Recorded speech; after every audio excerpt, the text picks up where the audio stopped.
what I don't understand is, like, I grew up deep in the evangelical Christian church. I was going to the Bible-based high school, affiliated with a mega church, as I always say, here in Tulsa, Oklahoma.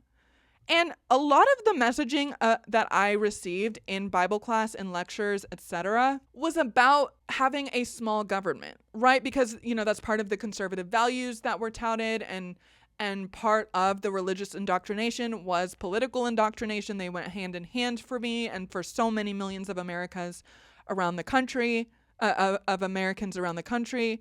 And like, there was always this concept of government overreach being talked about, and how it's not appropriate, and how it threatens our civil liberties and our innate human, you know, dignity and independence and all of that stuff. And this is like more of like what you would call a leftist perspective.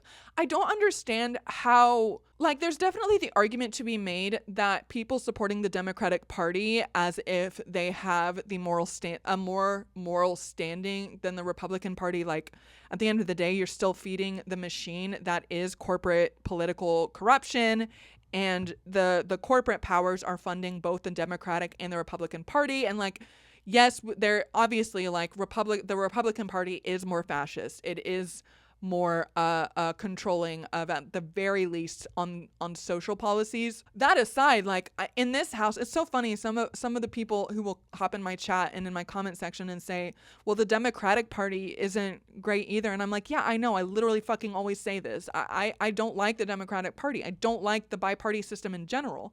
Because I was getting the messaging a lot as a little baby evangelical Christian in the United States. I was getting told a lot. Did you see how I did the Trump thing? And the Christian evangelical in the United States, I do a terrible Trump impression. Just ignore that. I was always getting told about how evil the Democratic Party are, and how they are the political party of overreach and too much government spending, and, you know, the evil commie liberal hippies, whatever, all of that. What I don't understand is how I was constantly getting that messaging, but then now that I'm an adult, the fact that there's so much money behind the messaging of the conservative values narrative, the fact that there is observable, we have looked on this channel so many times.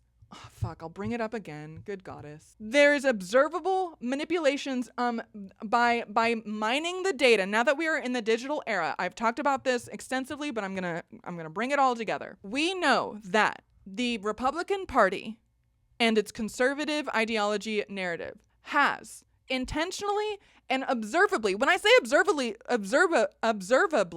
when I can say it, when I say observably, I mean it is right here on a public website. If you do a little bit of digging, you can fucking see it right here. This company, i360, is specifically used, if you guys can see at the top, it specifically has political products as its main navigation menu, okay? Political products, what does that mean?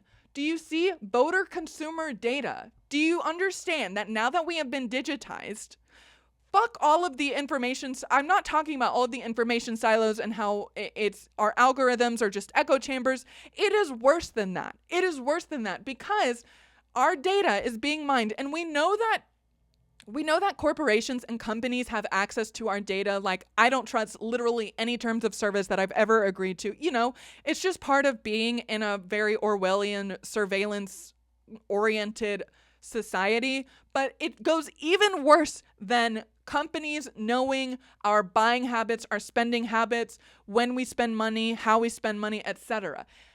This is the worst fucking part. Voter data, okay? Consumer data. It's the understanding of our mental state and how, because we are on these phones, okay, and we have so much data that we're just pouring into on a regular basis.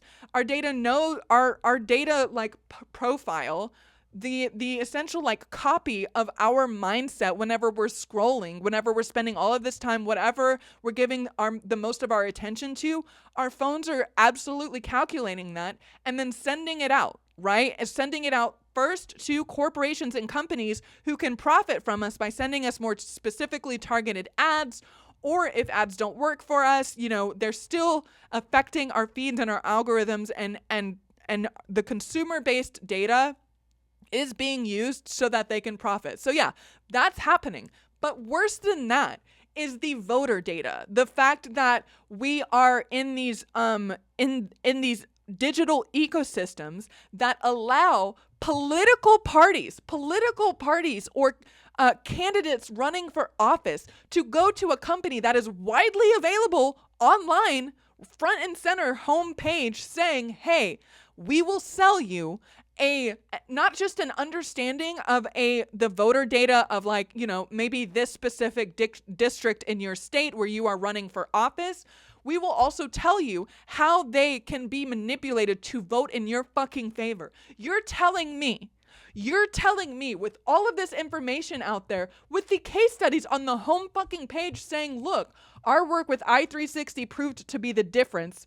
Had it not been for I-360 and the Wake GOP volunteers, I am confident Paul Newby would not be Chief Justice of North Carolina today. You've got me fucked up. If you, as the religious leaders, the church leaders in the congregations where I grew up, and you're talking to me about government overreach and the protection of individual liberties and civil rights and all of these, well, where I grew up, they were not necessarily openly promoting civil rights in that sense, but you know what I mean. If you are out here saying there is too much overreach and we need to protect the individual from being manipulated and all of the lies and the propaganda, and you are out here as church, as we have also seen, I won't pull up this one, but as we have also seen, as churches became digitalized and people were creating like accounts through their mega church, okay, and they're able to make an account and log on and automate their tithe and offering and sign up for specific, like maybe they are scheduling a session, a meeting with an associate pastor because they're going through something difficult in their life. You think that data isn't also being mined to then be sent to this fucking machine that is actively and openly saying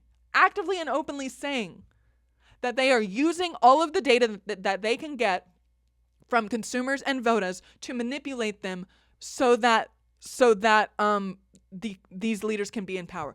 With all of that rhetoric about not trusting government and about we need as little government as possible, I do not understand. This is my real point here. I do not understand how, with all of the very obvious and openly occurring manipulation of voter and consumer data, I don't understand how these belief systems that are preaching from the pulpit and from, Bible classrooms that government is too big and we love small government in this house. I don't understand how you can still be spewing the same shit that the obviously manipulative political leaders want you to say. Why are you agreeing with people who are actively and openly manipulating you? That is absolutely wild to me. I cannot believe it. And that is why whenever we're talking about Christian Zionism specifically, or just the support of the state of Israel, even if you don't actively call yourself a Zionist, okay? That is why when I talk about Christian Zionism specifically, I'm trying to challenge Christians to ask yourselves, why are you aligning with something that has to spend so much money and energy convincing you it is the righteous thing to do?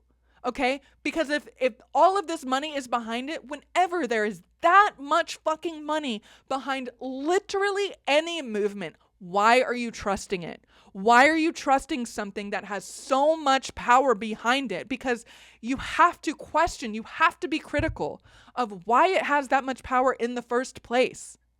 I'm fucking floored here. I don't understand how this is so difficult to grasp, but I am begging you. I am begging you to ask yourself, if there's so much money behind something, why there is so much money behind it. I cannot fathom how so many Christians, how so many MAGA supporters will say that they hate being, the manipulative woke propaganda tactics.